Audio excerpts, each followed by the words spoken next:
আসলে কিছু মানুষকে চিনি না জানি না, কিন্তু তারা চায় তাদের পছন্দ মতো যেন থাকি, মানে তারা যেসব জামা কাপড় পছন্দ করে সেই রকম জামা কাপড় যেন পরি। বিশ্বাস করো, এটা আমার কাছে হাস্যকর মনে হয়। তাছাড়া আমি আগেও বলেছি, কাউকে ইমপ্রেস করার জন্য আমার জন্ম হয়নি। আমি পারলে দু চারটে মানুষকে জ্বালিয়ে দেব, কিন্তু কাউকে খুশি করতে পারবো না।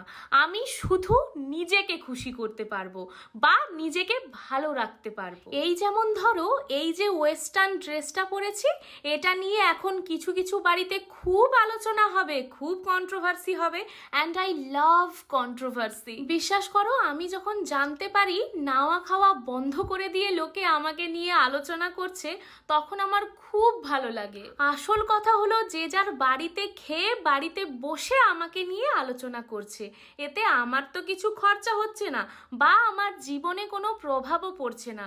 আমি তো দিব্যি ভালো আছি। That's the main point. যাকে আইটিসিতে ঢোকার পর কিছু পছন্দের লোকেশনে ফটো তুলে আমি চলে গেছিলাম এখানকার ওয়াশরুমে।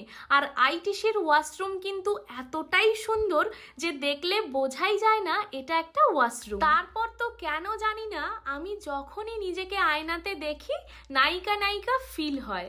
এরপর আয়নার সামনে ফটো ভিডিও ক্লিক করতে করতে হঠাৎ করে মনে পড়ে গেছিল মিস্টার শাহ বাইরে আমার জন্য ওয়েট করছে।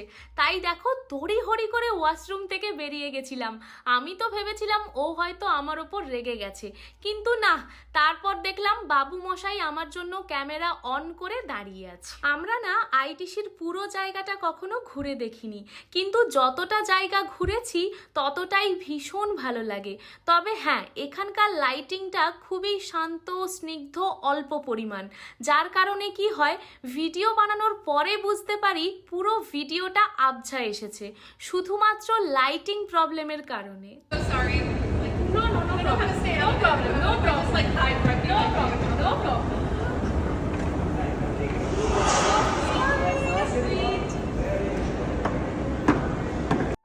আমি ওনাকে সো সুইট এই কারণেই বললাম, কারণ উনিও আমাকে প্রথম দেখে সুইট বলেছিলেন।